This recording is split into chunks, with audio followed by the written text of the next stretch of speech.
بسم الله الرحمن الرحيم فلما دخلوا عليه قالوا يا أيها العزيز مسنا وأهلنا الضر وجئنا ببضاعة مزجاة فأوف لنا الكيل وتصدق علينا إن الله يجزي المتصدقين آمنت بالله صدق الله العظيم. کچھ عرصہ بعد جب یوسف علیہ السلام کی تلاش میں اور بنیامین کی تلاش میں حضرت یعقوب علیہ السلام نے اپنے ان فرزندان کو بھیجا،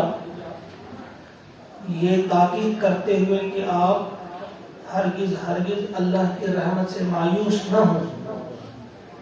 انہ لا ییأس من روح اللہ الا القوم الکافرون، فرمایا کہ کافر ہی اللہ کی رحمت سے مایوس ہوتے اور کوئی نہیں ہوتا، مومن کبھی مایوس نہیں ہوتا. جاؤ تم تلاش کرو یوسف علیہ السلام بنیامین کو.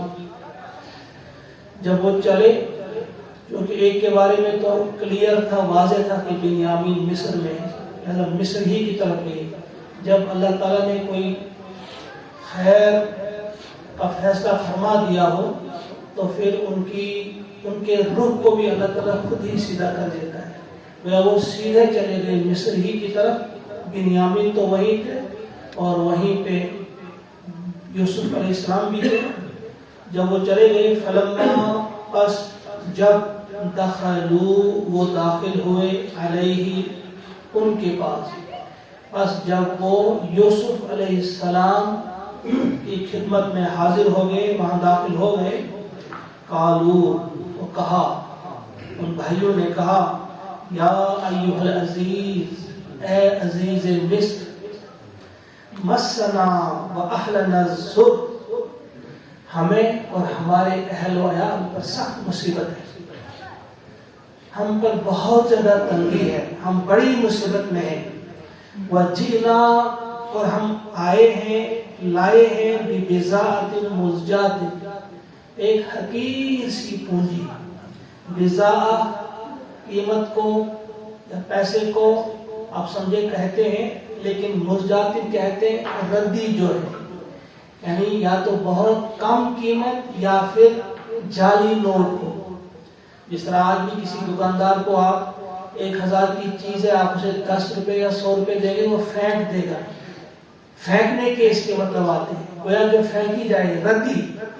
کہا ہم آئے ہیں آپ کے پاس، ہمارے پاس کوئی پونجی بھی نہیں ہے، کوئی قیمت نہیں ہے، ہاں ایک بالکل معمولی سی قیمت لے کر ہم آئے ہیں، ہم ردی پونجی لے کر آپ کی خدمت میں آئے ہیں. فَأَوْفِ لَنَا الْكَيْلَ، لیکن ہمیں بھرپور گلہ دیجئے. وَتَصَدَّقْ عَلَيْنَا، اور ہم پر صدقہ کیجئے، یعنی ہم خیرات کی بھی مانگ رہے ہیں، ہم پر خیرات کیجئے. اِنَّ اللَّهَ، بے شک اللہ تعالیٰ، یجزی، جزا دیتا ہے، بدلہ دیتا ہے، المتصدقین، صدقہ کرنے والے. اب اندازہ کیجئے جو انتہائی تنے والے لوگ تھے، بڑی طاقت والے بھی تھے، ہر چیز ان کے پاس تھی، لیکن اللہ تعالیٰ کی جب نافرمانی کی اور حسد کی وجہ سے اپنے بھائی سے نفرت کی، تو ایک ایسا موقع آیا کہ وہ بھیک مانگنے کے لیے تیار ہو گئے. تو اب کس عاجزی کے ساتھ وہ کہہ رہے ہیں کہ اے عزیز مصر، ہمارے پاس اب کچھ لانے کے لیے بھی نہیں. جب ان کی وہ بھیڑ بکریاں بھی ختم ہو گئی ہوں گی، اب اون بھی لانے کے لیے نہیں. زیورات بھی پہلے دے دیے، نہ زیورات ہے نہ اون ہے، کچھ بھی نہیں ہے. اب کچھ تھوڑی سی ردی سی کوئی چیز ہے جس کے بارے میں انہیں پورا علم تھا کہ یہ قیمت تو اس کی ہو نہیں سکتی، کہ ہمارے پاس کچھ ہے ہی نہیں، بس ردی سی کچھ چیز ہم لائے ہیں، لیکن آپ ہمیں اللہ بھرپور دیجئے اور ہم پر صدقہ کیجئے. بے شک اللہ تعالیٰ صدقہ کرنے والوں کو، خیرات کرنے والوں کو جزا دیتے ہیں، آپ کو اس کی جزا ملے. جب یہ عاجزی اور یہ گڑگڑانا اور ان کی مجبوری اور ان کی تکلیف پوری محسوس کی یوسف علیہ السلام نے، تو اب ان سے رہا نہیں گیا. اب تک تو پردہ رکھا تھا، اب رہا نہیں گیا اور کہا، قال فرمایا، حل علمتم، کیا تمہیں خبر بھی ہے، کیا تم جانتے ہو، تمہیں معلوم ہے، ما فعلتم، کیا تم نے کیا یوسف، یوسف کے ساتھ، واقعی اور اس کے بھائی کے ساتھ، کیا تمہیں اس کی کوئی خبر ہے کہ تم نے یوسف اور اس کے بھائی کے ساتھ کیا کیا؟ اذ انتم جاہلون، جب تم نادان تھے. کیا تمہیں معلوم ہے کہ نادانی میں، جہالت میں تم نے کیا کیا یوسف اور اس کے بھائی کے ساتھ؟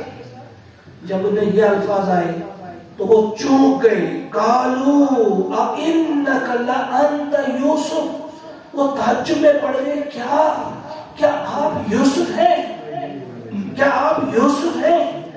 قال انا یوسف، کہا میں یوسف ہوں، وَهَذَا أَخِي، اور یہ میرے بھائی ہیں بنیامین.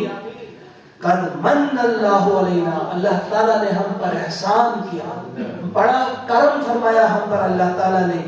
انہو، بے شک وہ، من یتقی و یصبر، جو تقوی اختیار کرتا ہے، جو تقوی شعار ہوتا ہے، جو تقوی کو اپنا شعار بناتا ہے اور صبر کرتا ہے. فَإِنَّ اللَّهَ لَا يُضِيعُ أَجْرَ الْمُحْسِنِينَ، تو اللہ تعالیٰ ضائع نہیں کرتا اجر احسان کرنے والا.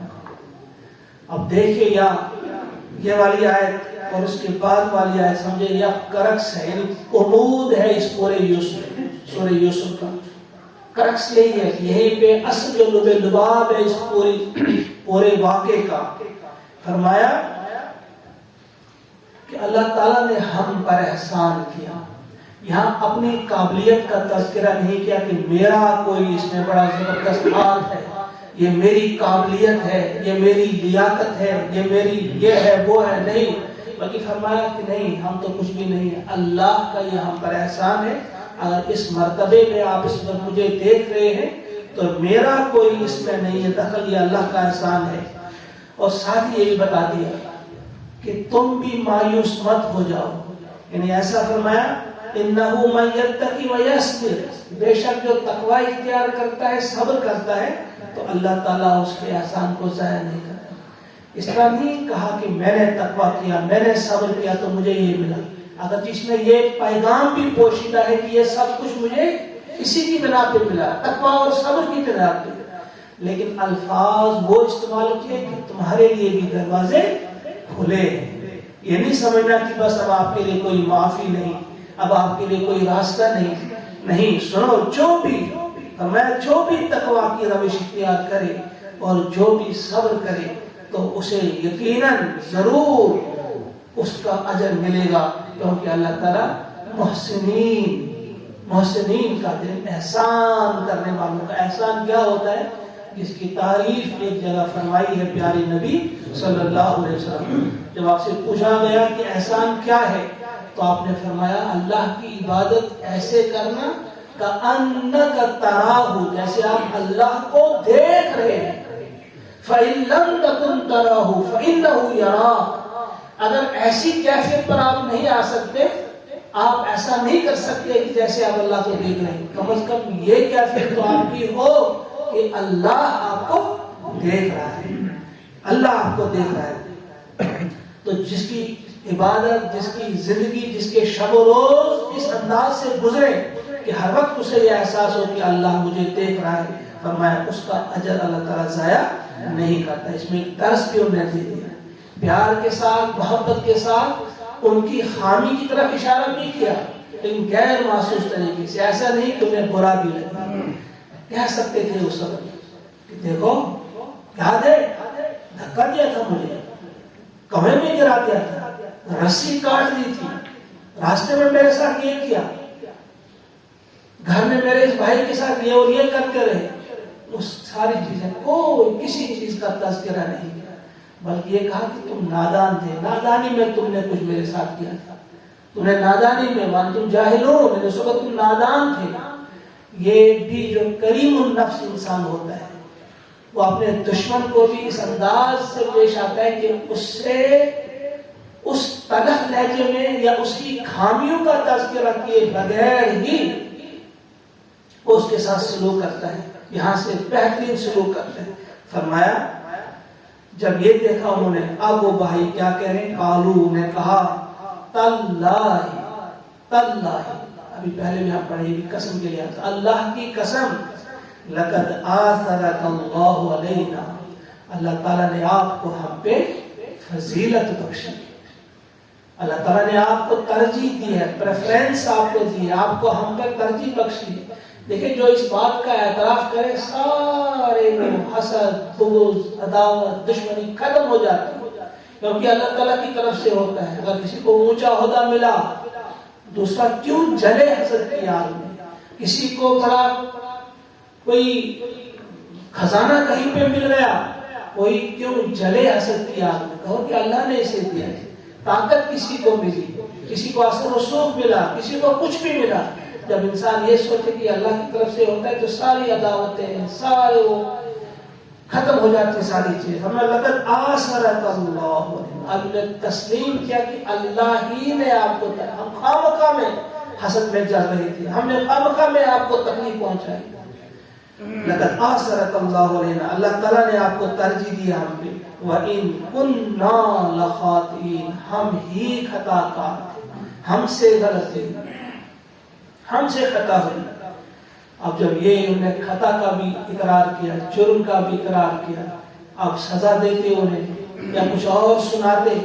فرمایا قال، فرمایا لا تثریب علیکم اليوم، آج تم سے، آج تمہارے لیے کوئی لعنت ملامت نہیں، آج تمہیں جھڑکا نہیں جائے گا۔ تصریف جھڑکنا کیوں کہتے ہیں؟ یعنی آج تمہیں سزا نہیں ملے گی، کوئی لعنت ملامت تمہیں نہیں کی جائے گی، تمہیں جھڑکا نہیں جائے گا۔ لا تثریب علیکم اليوم یغفر اللہ لکم، اللہ تمہیں معاف کرے۔ خود ہی دعا کی، جو کچھ تم نے کیا ہے اللہ تمہیں معاف کر دے۔ وَهُوَ أَرْحَمُ الرَّاحِمِينَ، وہ سب رحم کرنے والوں سے بڑھ کر رحم کرنے والا، جب اللہ تم پہ رحم کرے۔ برابر یہی الفاظ جب محمد عربی صلی اللہ علیہ وسلم نے مکہ فتح کیا، سارے لوگ سامنے آتے ہیں، وہی لوگ جنہوں نے آپ کو وہاں سے بے دخل کر دیا تھا، جنہوں نے آپ کے ساتھیوں کا قتل کیا تھا، جنہوں نے آپ کو بہت زیادہ ستایا تھا، آپ کے ساتھیوں کو بہت زیادہ ستایا تھا، وہی لوگ اب سامنے تھے۔ اب انہیں وہ سوچ رہے تھے پتہ نہیں کیا سلوک کرنے والے ہیں۔ پیارے نبی نے پوچھا تھا بتاؤ کیا سوچتے ہو، تمہارے ساتھ کیا سلوک کیا جائے گا؟ تو انہوں نے کہا تھا ہمیں خیر کی توقع ہے، اخن کریم ابن اخن کریم، ہمارا کریم بھائی ہے اور ہمارے کریم بھائی کا بیٹا ہے، ہمیں آپ سے بہت زیادہ خیر کی توقع ہے۔ تو اس وقت پھر حضور علیہ السلام نے ان سے کہا تھا جاؤ، آج میں وہی تم سے کہتا ہوں جو یوسف علیہ السلام نے اپنے بھائیوں سے کہا تھا، کیا لا تثریب علیکم اليوم، جاؤ آج تم پر کوئی ملامت نہیں، آج تم جھڑکا نہیں جائے گا، اذهبوا جاؤ انتم الطلقاء، تم سب آزاد ہو۔ یہی الفاظ استعمال کیے تھے حضور علیہ السلام نے یوسف علیہ السلام۔ یہاں دیکھیں آپ یوسف علیہ السلام کے اس اونچے کردار کی طرف دیکھیں کہ ایک صابر بندہ کیسا ہوتا ہے، ایک تقوی شعار بندہ کیسا ہوتا ہے۔ وہ کسی کی دشمنی کو یاد رکھ کر دشمنی کا انتقام نہیں لیتا، بلکہ وہ معاف کر دیتا، جاؤ معاف کیا میں نے، اللہ بھی تمہیں معاف کرے۔ وہ یہی کہتا ہے کہ شیطان کی کارستانی تھی، اس نے تمہیں گمراہ کیا تھا، اس نے تمہیں ان کاموں پہ الجھا دیا، یا نادانی تھی، بیوقوفی تھی، لیکن جاؤ نادان کے ساتھ ایسا سلوک نہیں کیا جاتا کہ اس سے انتقام لیا جائے۔ تو یہاں ہم سب کو یہ یاد رکھنا چاہیے بار بار، یہ اہم ترین چیز ہے، ہم جو حضور علیہ السلام کی امتی ہے، کیا اس قسم کے اخلاق بھی ہمارے اندر ہیں کہ ہماری زبان ایسی ہے کہ ہم پیار سے محبت سے اپنے بھائی کے ساتھ بات کریں، اپنے پڑوسی کے ساتھ بات کریں؟ کیا ہمارا ایسا کردار ہے؟ اپنا رشتہ دار یا اپنا کوئی تو دور کی بات ہے، اگر کوئی بھی ہو، ہمارا ہندو بھائی ہے، سکھ بھائی ہے، عیسائی ہے، بودھ ہے، جین ہے، ہر ایک کے ساتھ بہترین اخلاق کے ساتھ بات کرنے کا حکم۔ کسی کو نقصان پہنچانے کی اجازت نہیں ہے، تھوڑا سا نقصان بھی نہیں پہنچا سکتے، اپنی بات سے نہیں پہنچا سکتے۔ تو یوسف علیہ السلام نے کس انداز سے ان کے ساتھ پیش آئے، اس میں سبق ہے۔ اور پھر یوسف علیہ السلام کے بعد ہمارے لیے جو اسوہ حسنہ جسے کہا گیا ہے، بہترین مثال، وہ ہے نبی اکرم صلی اللہ علیہ وسلم۔ کتنا آپ کے ساتھ کیا گیا اور کس انداز سے آپ نے سب کو معاف کر دیا۔ سمیہ کے قاتل تھے وہ، آپ سب جانتے ہیں۔ یاسر کے قاتل تھے وہ، آل یاسر کے ساتھ کیا انہوں نے کیا، اور آپ کے حبیب، آپ کے پیارے دوست بلال کے ساتھ کیا کیا، خباب بن عرب کے ساتھ کیا کیا۔ ان سب لوگوں کو آپ نے کہا کہ جاؤ لا تثریب علیکم، یہ چیز ہماری، ان کا عکس کم از کم ہمارے اندر بھی آنا چاہیے کہ ہم بھی اپنے ساتھیوں سے اگر کسی کے ساتھ کسی قسم کی کچھ زیادتی ہوئی ہے، آپ سے کوئی جھگڑا ہوا ہے، ہم ایک دوسرے کو کہیں جاؤ تمہارے ساتھ کوئی آج ملامت تو کر نہیں، ہم نے سب کو معاف کر دیا۔ معاف کرنا اللہ کو بہت پسند ہے۔ ہم جب کسی کو معاف کریں گے اللہ تعالیٰ بھی ہمیں معاف کرے گا۔ اللہ تعالیٰ مجھے آپ کو بھی ہم سب کو توفیق عطا فرمائے، وہ طاقت وہ قوت ہمارے اندر آ جائے جو یہ قرآن ہمارے اندر پیدا کرنا چاہتا ہے۔ یہ قرآن میں یہ واقعات اس لیے نہیں بیان کیے گئے کہ ہم لطف اٹھائیں، تھوڑی دیر ہاں ہاں واہ واہ کریں، نہیں، بلکہ یہ واقعات اس لیے بیان کیے گئے ہیں کہ اس قسم کا کردار ہمارے اندر بھی آ جائے، یہ صبر، یہ تقویٰ، یہ اخلاق ہمارے اندر بھی آ جائے۔ اللہ تعالیٰ ان تمام خوبیوں سے ہمیں بھی نوازے، اس قسم کے اخلاق ہمیں بھی اللہ تعالیٰ عطا کرے۔ ہم خالص پڑھنے والے، سننے والے یا سنانے والے نہ بنے، عمل کرنے والے بھی بنے۔ وصلی اللہ وسلم علی سیدنا و مولانا محمد وآلہ وصحبہ اجمعین برحمتک یا ارحم الراحمین۔ السلام علیکم۔